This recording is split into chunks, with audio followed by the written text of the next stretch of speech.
Tudo bom? Inacreditáveis amigos, estou aqui e hoje uma coisa muito polêmica vai rolar aqui no QG Power do canal nosso. Pessoal, é com muita felicidade que eu estou aqui do lado de duas lendas. Um dos maiores árbitros do mundo, um dos maiores professores do mundo, está do meu lado aqui. Vocês vão saber quem que é.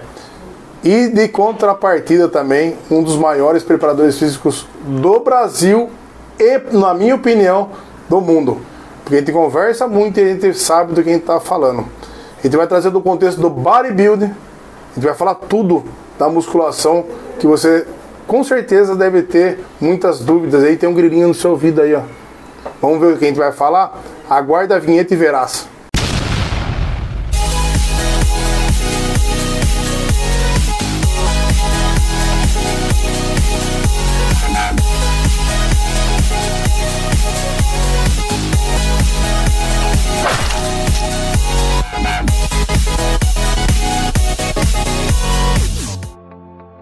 Pessoal, sem mais delongas, vamos aí, ó. Eu tô aqui com o Gianola, começo de Gianola, e tô com o maior preparador de todos os tempos aí. Pode escrever o que eu tô falando, o Hélio Henrique. Pessoal, a gente vai falar sobre o contexto do bodybuilder. Eu quero que vocês tragam pra mim hoje o contexto atual do bodybuilder, mestre. Douglão, primeiro agradecer o convite, né? Você sempre tá convidando a gente aqui para vir no QG Power, né? Na verdade, nós estamos presentes aqui toda semana, a gente vem tomar um café de manhã, alguns dias nós estamos aqui almoçando, e convidar o pessoal, para quem não conhece a Power, para que venha conhecer, porque provavelmente Sorocaba hoje é a única academia que mantém esse contexto da musculação com uma raiz mais histórica, né? Eu acho que é um assunto legal, né? E legal ter você aqui que conhece bastante bodybuilding, acompanha. E como você falou, um dos maiores treinadores do Brasil e do mundo, porque hoje ele prepara atletas que vão competir o Olímpia, o professor Hélio, a gente tocar num assunto um pouco polêmico. Tocar na ferida. Tocar na ferida, é um assunto que as pessoas discutem bastante, com uma certa euforia até, e alguns até com uma certa agressividade, no intuito de fazer com que a sua opinião ela fique sendo válida e superior a das demais pessoas. Esse bodybuilding pode ser considerado ou não esporte, né? O que você acha, Hélio, na sua opinião como treinador? Para você, bodybuilding é esporte? Com certeza, para mim é um esporte, até porque, ainda falo mais, é um dos esportes mais difíceis do mundo. Porque para um jogador de futebol, ele vai lá, ele treina durante a semana, no final de semana ele vai e joga, tem um descanso, os caras vão, tomam um querosene, os caras se divertem um pouco ainda, né? Até nos níveis profissionais. O treino é uma parte da preparação, que também é tão importante. Antes a gente falava, né, que 70% dieta, 30% treino. Eu já acho que não, tudo é 100%. Tudo é 100%. Tudo é 100% importante. Só que o bodybuilder, ele treina na academia aquela 1 hora, mais 1 hora de cardio, só que o dia dele não acabou. Porque tem que se alimentar corretamente, pesar a comida, comer a cada tantas horas, dependendo do planejamento, e ainda o sono é muito importante. Então o cara está se preparando 24 horas por dia. O cara não tem, né? O descanso faz parte da preparação. O cara leva o trabalho para casa. O cara leva o trabalho para casa. E como eu até vi um post, né, do Muscle Cons Academy, né, que com certeza foi o Gianola que escreveu, tem gente que considera o xadrez é esporte.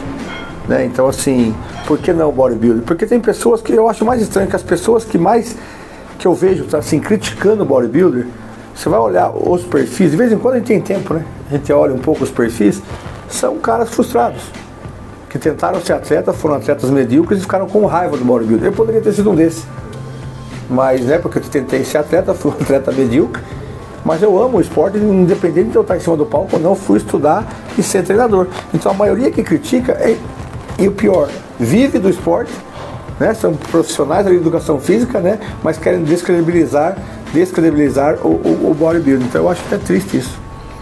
Pra mim é esporte.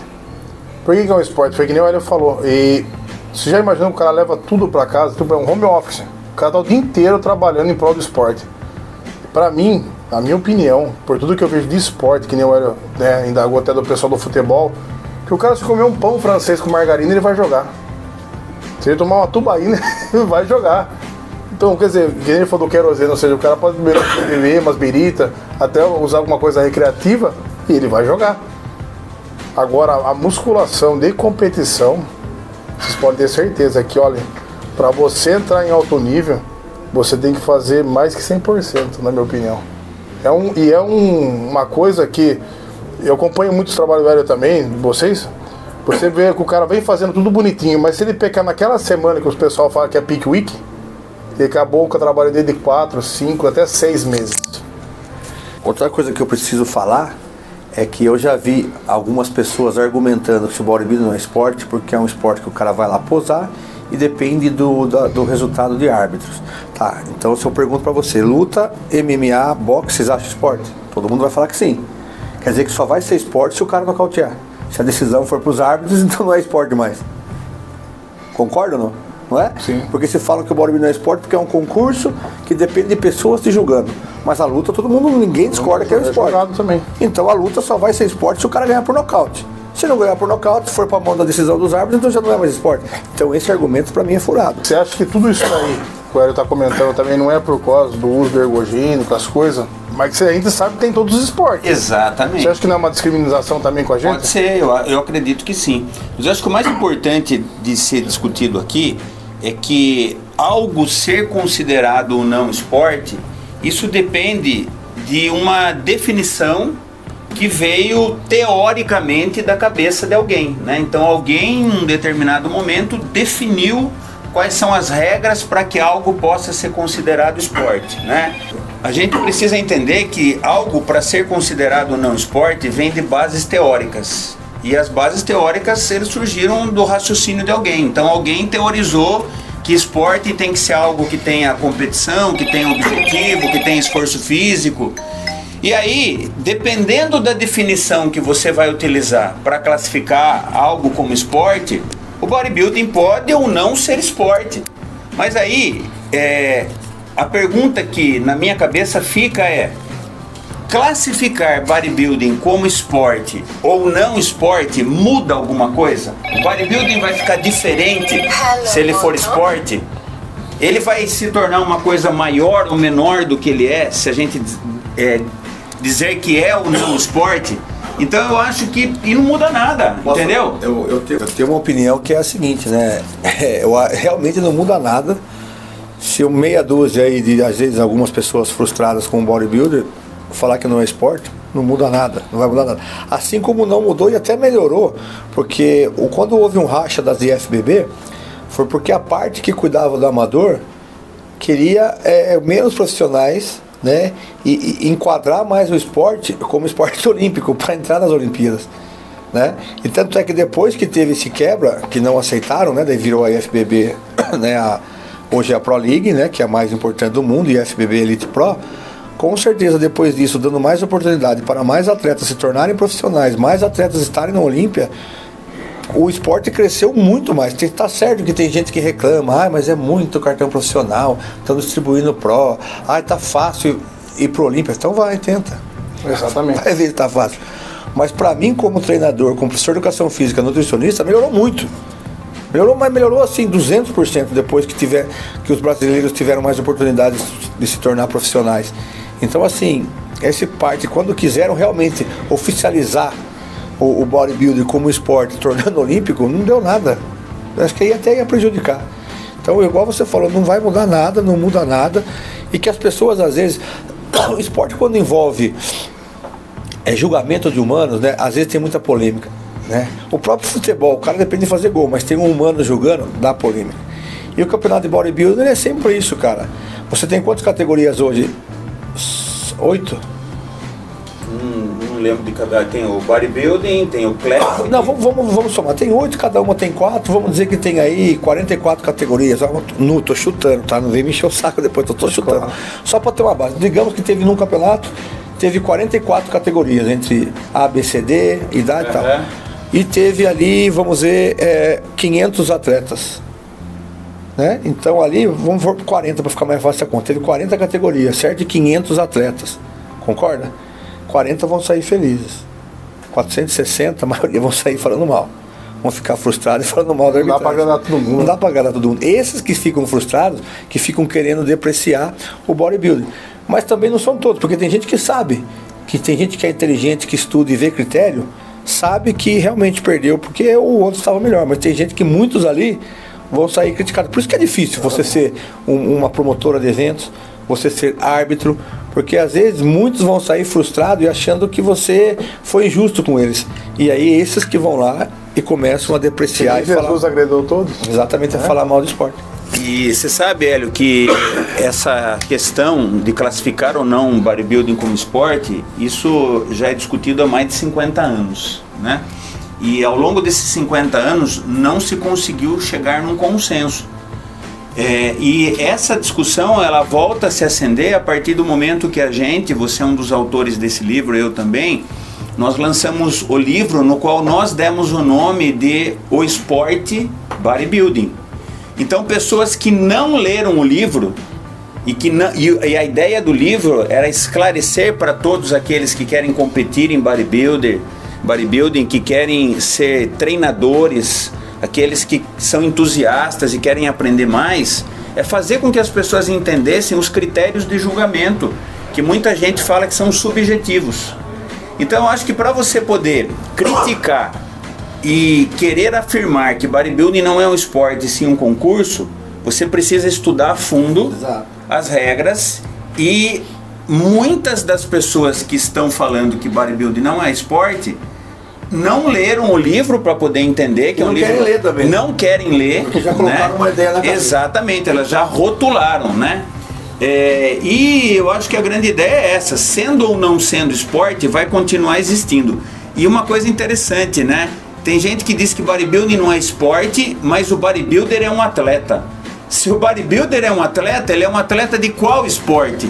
Né? Não, ele é um atleta porque o esforço que ele faz em treinamento para conseguir... Cara, hipertrofia muscular é uma das coisas mais difíceis de se conseguir fazer, mesmo com o uso de recursos ergogênicos.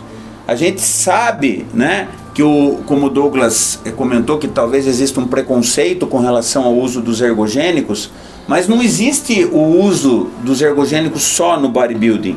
Existem diversos outros esportes. Você que brinca na academia, mas ele fala que é mais fácil você ganhar dinheiro do que você ganhar músculo. Exatamente. Então nós sabemos de atletas que estão usando ergogênico, estão com um consumo alto de proteína, treinam com foco na hipertrofia e têm dificuldade de ganhar massa muscular. Eu mesmo.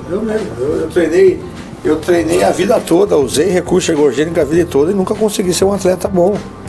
Então, além de você se dedicar, é um esporte que requer talento. Não adianta você pegar o seu filho e colocar na escolinha de futebol. Se ele não tiver talento, ele não vai ser um jogador de futebol. Não adianta. E você agora, eu acho que hoje você matou uma coisa que eu não tinha nem pensado. Agora você acabou com a discussão. Quando você vai no check-in, numa pesagem, você vai na pesagem dos atletas? Pronto, acabou. Atleta o que é? É que faz esporte, pratica esporte de competição. Engraçado, os mesmos que falam atleta fulano e tal, o atleta tal. Então acabou. Você é chamado aqui então, se não fosse atleta? Vai chamar o Miss Brasil, o Mister. O Zé vem aqui e a Maria vai. Não é. Agora eu acho que você deu uma definição excelente. Nós todos tratamos os competidores como atletas. Então é isso aí. Então, Douglão, é isso aí. Quem quiser chamar de esporte, chama. Quem quiser chamar de concurso, chama. E o bodybuilding continua existindo. E de um tempo para cá, como o Hélio comentou, tem gente vivendo do bodybuilding e vivendo bem, né? Não só como atleta, mas como treinador, né? E a gente percebe que o bodybuilding também virou um estilo de vida. Tem gente que não quer competir em bodybuilding, mas quer ter o estilo de vida do bodybuilder, treinando como um bodybuilder, se alimentando como um bodybuilder, cuidando do corpo como um bodybuilder. Então, cara, eu acho que é desnecessário, e tem gente ainda que dá uma conotação de ciência isso. A ciência mostra que bodybuilding não é esporte. Cara, não tem estudo randomizado com experimentação clínica que você possa afirmar que é ou não esporte. São bases teóricas. Então é isso, são bases teóricas. E eu ia até sugerir, né, quando a gente fizer a segunda edição do livro, tem gente que diz que não compra o livro porque está escrito o esporte bodybuilding, vamos colocar a arte do bodybuilding. Pronto, aí, né? Se você quiser ver como esporte, se você quiser, então, né? Mas tá tudo bem, cara. Importante que o livro tá lá. É o primeiro livro que aborda o bodybuilding desde as suas origens até a atualidade, que fala dos critérios e regras de julgamento, que estabelece as categorias e que tem um capítulo especial, que foi você que escreveu, um capítulo bodybuilding, apesar de ser um esporte não inclusivo, porque para você competir você tem que ter muita massa muscular, não é qualquer um que consegue, ele é um esporte que pratica a inclusão, porque as mais diversas deficiências podem estar presentes no bodybuilder, que é o cadeirante. Aí você pode falar melhor das deficiências. Sim. Então, assim, hoje, principalmente a cadeirante, né, que é chamada nos Estados Unidos de wheelchair, ela é uma categoria profissional e tem no Mr. Olympia. Então, nós temos campeões do Olympia, né, de cadeira de rodas. Nós também aqui estamos trabalhando na categoria especial, ainda que você junta ali com todos as deficiências, né, que você tem atleta cego, paralisia cerebral, síndrome de Down, amputados, né, e que mostram que realmente, você diz, o bodybuilder, ele pode ser inclusivo. Na sua opinião, você acha que lá futuramente vai ter divisões nessas categorias? Então, a gente está trabalhando para isso, entendeu? A gente começa com uma categoria que em alguns campeonatos ela é uma exposição, né? Sim. Não tem nem vencedores, é só uma exposição. Todo mundo é premiado. Todo mundo é premiado. Por que a gente quer isso? Alguns já chegaram até a achar ruim, né? Alguns deficientes, né, da categoria, porque eles queriam ser julgados, mas aí fica difícil você jogar um cego. Sim. Que para mim é uma dificuldade tremenda, se não for a pior, né? Só que o corpo dele é, entre aspas, perfeito. Aí você vai jogar um cego contra um que tem paralisia cerebral, que tem dificuldade para treinar, um amputado. Fica difícil, né, você criterizar isso daí. Então nós estamos trabalhando para quê? Para que realmente mais e mais pessoas com deficiência se animem em competir, e daqui a um tempo, quem sabe, a gente pode fazer igual a Olimpíada, dividir por subdivisões, né? Amputados, deficientes visuais, deficientes cognitivos, né? E hoje quais foram as deficiências que já apareceram em competição? Você que é especializado nisso, é o amputado, a gente tem de membro inferior? Tem amputado de membro inferior, eu tenho também atleta com síndrome de Down, paralisia cerebral, lesões no membro superiores, né, que tem uma lesão que é a do rompimento do plexo braquial, né, que você fica sem movimento do braço, todas essas, tá? Então assim fica bem diverso, né? Então a gente queria até um dia tentar futuramente você colocar divisões para deficiência de membros superiores, inferiores, cognitivas, né, no caso síndrome de Down, até pode se entrar paralisia cerebral, né, que você tem uma dificuldade ali maior para treinar, né? Uma vez eu até entrei em discussão com um rapaz que estava ficando cego, não vou mencionar o nome dele aqui, porque ele ficou bravo, fez postagens reclamando da federação, que achava injusto. Cara, o cara, ele está ficando cego, né? Ele não estava nem 100% cego. E ele ficou revoltado, sabe? Eu falei, cara, qual é o mérito seu de você ganhar do menino que está conseguindo andar agora? Né? Que a musculação fez ele andar. Qual é o mérito que você tem de vencer ele? Entendeu? Você vai lá, levanta a bandeira da categoria especial, compete especial, e você vai lá e compete com os outros, sem problema nenhum. Entendeu? Então assim, essa consciência que as pessoas têm. Até uma pessoa com deficiência ainda não tinha essa consciência. Então a gente tá tentando mudar isso, entendeu? É isso, Douglas. Quem quiser dar a sua opinião, fica à vontade aí, mas pelo menos curte o vídeo, né? Curte e compartilha, né? Com críticas ou sem críticas, manda ver aí. Exatamente, o ponto de vista é nosso. Exato. Pessoal, mas é claro, se você gostou dessa, né? A gente elucidou aí muitas dúvidas que o pessoal tem, sabendo se o bodybuilder é esporte ou não.